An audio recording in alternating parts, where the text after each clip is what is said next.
Hello नमस्कार, जय हिंद, वंदे मातरम। स्वागत करता हूं आपका आप जीतेंगे पर। साथियों, बहुत से लोग नीचे कमेंट कर रहे हैं और उन्होंने यह बात कही है कि सर कोई इन्वेस्टिगेशन नहीं हो रही है।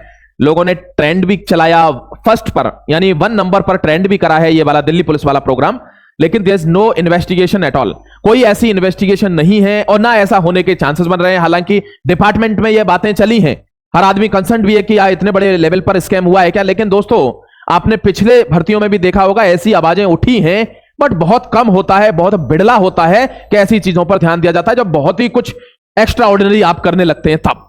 वरना तो ऐसी चीजें हर बार आती हैं, इनका कोई महत्व तो रह नहीं जाता है। और ऐसा ही देखने को मिल रहा है। आपने देखा होगा, जो भी लोग, हमने आपको क्या बोला था कि आप बड़े लोगों को बोलोगे। देखो दोस्तों, आप अब गांव का कोई आदमी है, अगर वो कोई बात कहता है तो कितने लोग सुनेंगे, लेकिन उसी बात को उस क्षेत्र का सांसद कहे तो लोग सुनना पड़ेगा, है ना।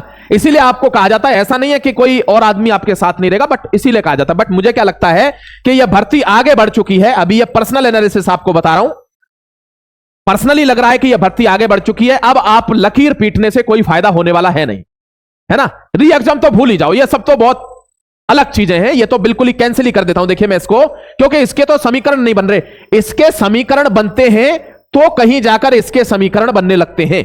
अब डायरेक्ट आप सोच रहे हो ये है, तो ये तो मुमकिन ही नहीं है, पहली बात। दूसरी बात है कि अब रिजल्ट के वीडियो बनने लग गए, तो रिजल्ट के वीडियो बनने लग गए तो अब तो वैसे मामला दब गया। क्योंकि भाई जो लोग पास हैं, जिन्होंने मेहनत करी थी, कुछ लोग इसमें घुन भी होगा, गेहूं तो है ही है, लेकिन कुछ घुन भी होगा। अब घुन के साथ, गेहूं के साथ घुन पिस रहा है, तो अब वो घुन क्या है, वो तो चुप बैठा है, और जो गेहूं है वो ये चाहता है कि यार दोबारा फसल पता नहीं हो पाएगी कि नहीं, आंधी तूफान आ जाए, कहीं गिर जाए। तो जिनके नंबर आ गए मेहनत करके, भाई वो जरूरी नहीं है कि बार बार उनकी किस्मत काम करेगी या उनकी उम्र भी रहेगी। हो सकता है कुछ लोग तो लास्ट एग्जाम दे रहे होंगे अपना एज की वजह से, तो वे लोग चाहते हैं कि अब रिजल्ट आ जाए। तो रिजल्ट की बात चल गई है। देखिए एक इंफॉर्मेशन दे देता हूं आपको रिजल्ट के रिगार्डिंग, बहुत ध्यान से समझना। 6 दिसंबर को पिछली बार आंसर की आई थी और उसके बाद 31 दिसंबर को आपका रिजल्ट भी आ गया था, है ना। इस बार एग्जाम 20 से 22 दिन लेट है। ये जो प्रोसेस है वो 20 से 22 दिन की देरी से है। तो 20 से 22 दिन की देरी से, तो आप देख लीजिए आपकी आंसर की किस दिन आई है ना।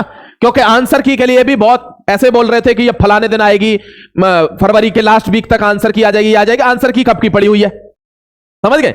तो आंसर की 13 को ही आ गई आई थिंक।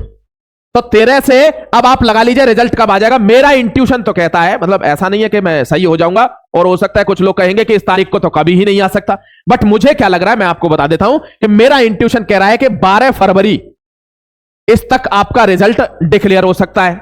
अब कुछ लोग कहेंगे कि अरे इतनी जल्दी थोड़ी, ये तो बिल्कुल ही फिजिकल के लिए टाइम नहीं मिलेगा। तो फिजिकल की तो बहुत पहले कह चुके हैं लोग आपसे, समझ गए। तो अगर 12 फरवरी को रिजल्ट आता है तो फिजिकल भी जल्दी शुरू होगा। वैसा नहीं है कि जल्दी शुरू होगा तो वो अप्रैल में तो भर्ती क्लोज हो जाएगी। तो physical last week of Feb या फर्स्ट वीक ऑफ मार्च में शुरू हो जाएगा। क्यों, आपको बता देता हूं, क्योंकि फिजिकल में भी टाइम लगता है, एक लंबा प्रोसेस लगता है। उसके बाद डीबी पीएचडी होगा, और दोस्तों ये डीबी होगा, डॉक्यूमेंट वेरिफिकेशन। पीएचडी तो फिजिकल तो आपका हो ही जाएगा, उसके बाद जो डीबी होगा उसके बाद बहुत कुछ होता है दोस्तों, पुलिस वेरिफिकेशन, पीवीआर वगैरह, बहुत लंबा प्रोसेस हो जाता है। अप्रैल में भर्ती क्लोज करनी है, तो आप देख लीजिए उनके पास गिना चुना एक मार्च बचेगा, उसी में उनको सब कुछ कराना है। आपका फिजिकल भी कराना है, डीबी भी कराना है, मेडिकल भी कराना है, पुलिस वेरिफिकेशन, हर चीज, सारी प्रोसेस, समझ गए। तो आप इस हिसाब से काम करिए कि आपका रिजल्ट जल्दी आएगा। मैंने आपको एक डेट भी बताई है, हो सकता है इसके आसपास आ जाए, 12 से 13, मैक्सिमम 15। इसके डिले नहीं जाएगा क्योंकि भर्ती जल्दी खत्म होगी। आपका फिर भी कोई कमेंट, एक चीज और जो आप चाहते हैं कि मैंने फिजिकल, मतलब आंसर की आने के बाद फिजिकल की कट ऑफ नहीं लगाई है मेरे प्यारे भाई। मैंने एक कट ऑफ लगाई थी, 50,000 से ऊपर लोग उसको देख भी चुके हैं, लेकिन मैंने वो कब लगाई थी, वो लगाई थी मैंने आंसर की आने से पहले। हालांकि मैं बदलता नहीं हूं चीजों को, वो उस टाइम पर भी वही थी। अब उसमें थोड़ा बहुत कोई चेंज हुआ होगा, तो आप बहुत दिन से आपने कहा है मैं एक फिजिकल की कट ऑफ आपको दे दूंगा, और वो दे दूंगा दोस्तों मैं आपको 1 से 2 दिन के अंदर ही। वो आप देख लेना। आप अगर अब जीतेंगे से नहीं जुड़े तो जुड़ जाना मेरे प्यारे भाई। आपको ये फिजिकल की कट ऑफ 1 से 2 दिन में देखने को मिल जाएगी। और कट ऑफ के मामले में आप जो कमेंट सेक्शन में भी कुछ हमारे साथी हैं जो पुराने जुड़े हुए हैं, वे आपको खुद बता देंगे। तो आपसे रिक्वेस्ट है कमेंट सेक्शन जरूर पढ़ लेना, उसमें आपको वो बता देंगे कि हम फिर कट ऑफ कैसी लगाते हैं। ठीक है, चलिए अपना ख्याल रखिए, खुश रहिए, अपने माता पिता को प्रणाम कीजिए। जय Hind, Vande Mataram, God bless you.